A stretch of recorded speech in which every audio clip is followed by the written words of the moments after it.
दोस्तों, Indian army में recruitment आई है short service commission based officer ranks के लिए। तो दोस्तों, ये क्या है एंड कैसे आपको अप्लाई करना है इसके बारे में आपको बताएंगे, लेकिन हम आपसे शेयर करेंगे अपना एक्सपीरियंस, जो मेरा एक्सपीरियंस रहा है। तो दोस्तों, मैं इन ब्रीफ आपको बताऊंगा। जैसा आप एनडीए में जाते हैं उसी के लिए आपका टीईएस होता है। अगर आपके 12वीं में 85% से ज़्यादा है तो आप डायरेक्ट टेक्निकल बेस पे रीच कर जाते हैं। डायरेक्ट आपका एसएसबी होता है, कोई भी रिटन एग्जामिनेशन नहीं रहता। तो सेम इसी तरह से दोस्तों, अगर आपने अपना ग्रेजुएशन कंप्लीट कर लिया है, खासकर इंजीनियरिंग अगर आपने कंप्लीट कर लिया है या फिर आप फाइनल ईयर में हैं, तो आपका कोई एग्जामिनेशन नहीं होगा और आप डायरेक्ट 5 दिन का जो एसएसपी रहता है उसके थ्रू आप इसमें ऑफिसर रैंक में सिलेक्ट हो जाएंगे। तो चलिए दोस्तों, आप बात कर लेते हैं। अगर आप एलिजिबिलिटी रखते हैं इंडियन की, नेपाल और भी कंट्रीज हैं यहाँ पे जो भी शर्तें हैं, तो आप खासकर इंडियन हैं तो आपके लिए तो एलिजिबिलिटी है, आप एलिजिबल हैं। जो आपकी एज लिमिट है, तो आपकी एज होनी चाहिए 20 से 27 साल और आपकी एज जो काउंट होगी वो 1 अप्रैल 2021 से होगी। और यहाँ पे आपका जो डेट ऑफ बर्थ है 2 अप्रैल 94 से लेकर 1 अप्रैल 2001 के बीच का होना चाहिए। तो दोस्तों, यहाँ पे जो क्वालिफिकेशन है, यहाँ पे जो वुमेन विडो है उनके लिए एक रियायत दी गई है कि नॉन टेक्निकल के लिए उनको किसी भी स्ट्रीम में अगर उनका ग्रेजुएशन है तो वो अप्लाई कर सकती हैं। लेकिन अगर आपके पास इंजीनियरिंग है किसी भी स्ट्रीम से, यहाँ पे लगभग सभी स्ट्रीम्स कवर हैं, अगर आप जो भी स्ट्रीम्स रहे हों, तो अगर आपने वो कंप्लीट कर लिया है एज ऑन 1 अप्रैल 2021 तक, अगर आप उसे बाद में सबमिट कर पाएँ, अगर आप परस्यू कर रहे हैं या फिर अगर आपका अभी तक हो चुका है, तो आप इसके लिए अप्लाई कर सकते हैं।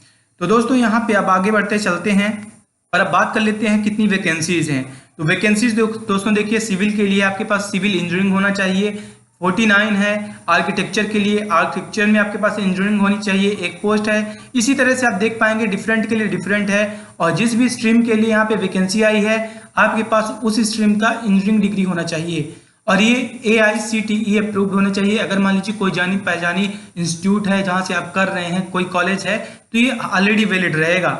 यहाँ पे कंप्यूटर साइंस बेस्ड पे भी है, तो अगर आप BE परस्यू कर रहे हैं, फाइनल ईयर में हैं, अगर आप 4th ईयर में हैं और आप BE अगर आपका कंप्लीट है या फिर, तो आप कंप्यूटर साइंस के लिए भी डायरेक्ट TS बेस पे जा सकते हैं।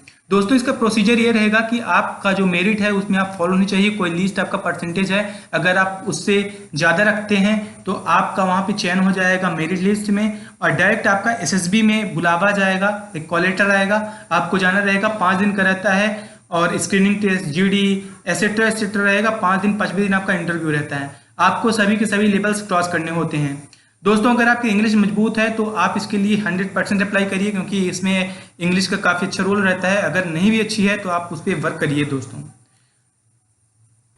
जब आपका चयन होगा तो आप सबसे पहले पोस्टिंग आपको मिल जाएगी लेफ्टिनेंट बेस पे, इसे आप लेफ्टिनेंट बोल सकते हैं। तो लेफ्टिनेंट बेस से आपकी यहाँ पे एंट्री हो जाएगी और एज पर आपका जितना ईयर्स पास होता जाएगा उस हिसाब से आपको कैप्टन, मेजर, लेफ्टिनेंट, कर्नल आपको ऐसे बना दिया जाएगा एंड आप प्रमोट होते जाएंगे। और उसके आगे आपके यहाँ पे सैलरी दी गई है, क्या रहेगा आपका पे स्केल। तो दोस्तों, ये PDF की लिंक मैं डिस्क्रिप्शन बॉक्स में दे रहा हूँ, जहाँ पे आप क्लिक करके इसे रीड कर सकते हैं। और अगर बेसिक सी बात करें तो हमने सारी बात कवर कर दी है, इसमें कुछ ज़्यादा नहीं है। आपके पास जनरल सा ग्रेजुएशन होना चाहिए या फिर आप परस्यू कर रहे हो इंजीनियरिंग, तो आप इसके लिए एलिजिबल रहेंगे। तो दोस्तों, उम्मीद है आपको ये वीडियो पसंद आएगी। लेकिन इन फाइनल अब आप क्या करिएगा कि एक मैं और लिंक दे दूंगा जो कि ऑफिशियल लिंक है ज्वाइन इंडियन आर्मी की। आपको यहाँ पे कैप्चा आपका फिल करना है, लाइक मैं फिल कर रहा हूँ, एंड देन आपको इंटर कर जाना है आपकी वेबसाइट पे एंड यहाँ पे आपको सारी इन्फॉर्मेशन मिलेगी कैसे आपको फॉर्म फिल करना है। आप इस साइट पे विजिट करिए एंड आप यहाँ से फॉर्म अप्लाई करिए। एंड अगर आपको कोई भी दिक्कत जाए आप हमसे याद करिएगा दोस्तों, एंड बेस्ट ऑफ लक। लेकिन इन फाइनल अभी मैं बताना भूल गया कि ये जो आपका फॉर्म अप्लाई होगा ये कब से कब तक अप्लाई हो रहा है। ये आप कर सकते हैं अप्लाई ये फॉर्म 14 तारीख, मतलब आज से 5 बजे से 12 नवंबर 5 बजे तक। तो दोस्तों, आप ध्यान दीजिएगा, इसके बीच आपको अप्लाई कर लेना है एंड आप लग जाइए आपके इंटरव्यू प्रोसेस पे, जो कि 5 दिन का रहता है, SSB टाइप का। And best of luck guys, thank you.